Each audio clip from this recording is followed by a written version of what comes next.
நம்ம எந்த பெட்டியில் புதையில போட்டு அந்த புதையலுக்கு மேலே நம்ம ஏறி உக்காந்துட்டு இருக்கிறோமோ நம்ம அடிச்சுக்கிறோம். முஸ்லீம் அடிச்சுக்கிறோம். பார்க்குறோம் இந்த ஜனாசா அடக்கிறதுக்கு இவன் பிரச்சனை என்னடா ஜாதி இல்லை எதுங்கிறேன். ஆனால் இது பெரிய பிரச்சனையாக இருக்குது. ஜனாசா கேட்டால் கொள்கை அவங்க இப்ராஹிம் நபி உதாரணம் காட்ட நீ உங்களுக்கும் எங்களுக்கும் வெறுப்பு ஏற்பட்டு விட்டதுங்க. வெறுப்பை மட்டுமே விதைச்சிக்கிட்டு இப்படி நம்மளுடைய அந்த செயல்பாடுகள் நடக்கிறதுனால என்ன ஆயிடுது, நம்மக்கிட்ட நம்மக்கிட்ட ஐடியா கேட்கறதுக்கோ நம்மளை ஆய்வாகவே யாருமே எடுத்துக்கிறது இல்லை. இப்போ நீங்கள் நமக்கு என்ன ஆகி போச்சு அப்படின்னா அவங்களாம் நம்ம கையை பிடிச்சி வழி நடத்திட்டு இருக்காங்க. வாங்க போய் ஓகேருங்க, நம்ம பாதுகாப்பு அங்கே அடிக்கிறாங்க, பாதுகாப்பு மாநாடு ஏதாவது பண்ணுங்க. அப்படியா வாங்க பாய், உங்களுக்கு என்ன பாய், எங்கே போய் அடிச்சா இங்கேயா, இனிமேல் பாய் அடிக்காதீங்கப்பா, பாய் ரொம்ப அழுகுறாருலாம் அப்படின்னு. உலகத்தையே காப்பாற்ற வேண்டியது நம்ம பொறுப்பு. உலகத்தில் இருக்கக்கூடிய எல்லா அநீதியும் தடுக்க வேண்டிய நம்ம பொறுப்பு. நாம் போய் கம்ப்ளைண்ட் கொடுத்துட்ருக்கோம், நம்மளை அடிச்சிட்டு இருக்கிறாங்க, தயவு செஞ்சு எங்களை காப்பாற்றுங்க. எப்படி இருக்கு பாதுகாவலர்கள் பாதுகாப்பு தேடி போனால் எவ்வளோ மோசமான ஒரு சூழ்நிலை இருக்கும். இப்போ இதுக்கெல்லாம் விடிவு காலம் என்ன அப்படின்னு பார்த்தீங்கன்னா ரசூலுல்லாஹ் பாடம் படிக்கணும். ரசூலுல்லாஹ்வை சரியாக பாடம் படிக்கணும். சரியான ஒரு நல்ல ஒரு முன்மாதிரி சமுதாயம் நபி ஸல்லல்லாஹு அலைஹி வஸல்லம் அவர்கள் எப்படி ஏற்படுத்தினாங்களோ அந்த மாதிரி ஒரு சமுதாயத்தை ஏற்படுத்தணும். இதற்கு வன்முறையெல்லாம் தேவை கிடையாது. நம்ம சொல்கிறோம் இஸ்லாம் பேசக்கூடிய அரசியல்னாலே ரத்தத்தை ஓட்ட போகிறீங்களா? எதுக்குங்க இன்டலெக்சுவல் இஸ்லாம்ங்கிறது என்ன, மனித உள்ளங்களில் கருத்துக்களை சொல்லி அதன் மூலமாக மனிதர்களை கன்வின்ஸ் பண்ண வைப்பது, விரும்பி அடி பண்ணி வைப்பது. அல்லாவே வலுக்கட்டாயமாக அடி பண்ணி வைக்க வேண்டாங்கிறான்.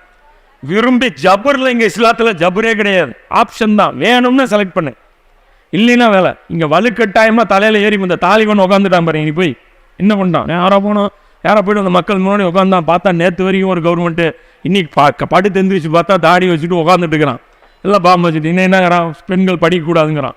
என்னடா அது சட்டம் அப்படிங்கிறான். விரும்பியா படிக்க. இப்போ கன்வின்ஸ் பண்ணுவோம், பெண்கள் வெளியே வரக்கூடாதுன்னா நீ பாடம் நடத்து. பெண்கள் வெளியே வரக்கூடாதுன்னு நீ கொள்கை வச்சு, அது கொள்கை இஸ்லாத்துடைய கொள்கை இல்லை. அப்படி அது கொள்கையாகவே இருந்தாலும் பிரச்சாரம் பண்ணணும், பெண்கள் வெளியே வரக்கூடாது, அப்புறம் பெண்கள் என்ன ஆகணும், படிப்படியாக சேர்க்கை குறையணும். அதுக்கப்புறம் ஒரு கட்டத்தில் என்ன பண்ணணும், பெண்கள் இனிமேல் வெளியே வரமாட்டாங்க. ரசூலுல்லாஹ் மது எப்படி குறைச்சாங்க, முதல்ல அட்வைஸ் பண்ணாங்க, மதுவில் தீமை இருக்குது, மது குடிக்கக்கூடாது, அது இறை நினைப்பை விட்டு தடுக்கக்கூடியது. வனுக்கட்டாமல் ஒரே நாளில் உருவிடல. நேற்று வரைக்கும் வைன் ஷாப் இங்கே இருந்துச்சு, நீ காலையில் காணமெல்லாம் உருவல இருந்துச்சு, எல்லாம் இருந்துச்சு. இவங்க தூக்கி போட்டாங்க. இந்த ஈமானை பூஸ்ட் பண்ண மது வெளியே வாமிட் பண்ணாங்க, ஜாதி வரி வாமிட் பண்ணாங்க, இன வெறி வாமிட் பண்ணாங்க, பணத்தாசை வாமிட் பண்ணாங்க, எல்லாத்தையும் வாமிட் பண்ணிட்டாங்க.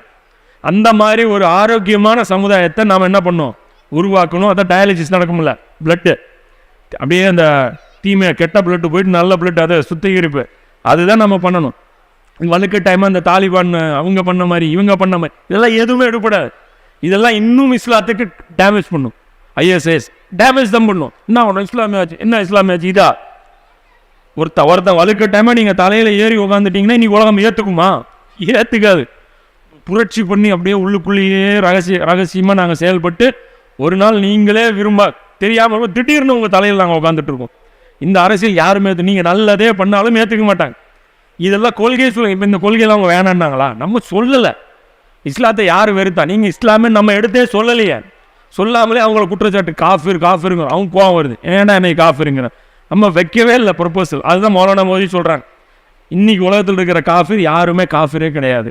ஏன்னா இஸ்லாத்துடைய கொள்கைகளை தெளிவாக எடுத்து வச்சு அவர்கள் புரியக்கூடிய விதத்தில் அவங்கள ப்ரூவ் பண்ணிடணும். அந்த வேலையே நம்ம செய்யலை. அதுக்கப்புறம் அவங்க சொல்லணும் இது எனக்கு வேண்டான்ட்டு. அப்படி சொல்லவே இல்லை யாருமே. நம்ம வைக்கவும் இல்லை, அவங்க சொல்லவும் இல்லை, எடுத்தோன்னே அவங்களுக்கு காஃபிருங்கிறோம். இதெல்லாம் தப்பு. அப்போ சரியான விதத்தில் செயல்பட்டு சரியான ஒரு சமுதாயத்தை உருவாக்கக்கூடிய பாக்கியத்தை அல்லாஹ் உங்களுக்கும் எனக்கும் தந்தருவானாக. வாஹிர் தாவனா. அஸ்ஸலாமு அலைக்கும் வரஹ்மத்துல்லாஹி வபரகாத்துஹு.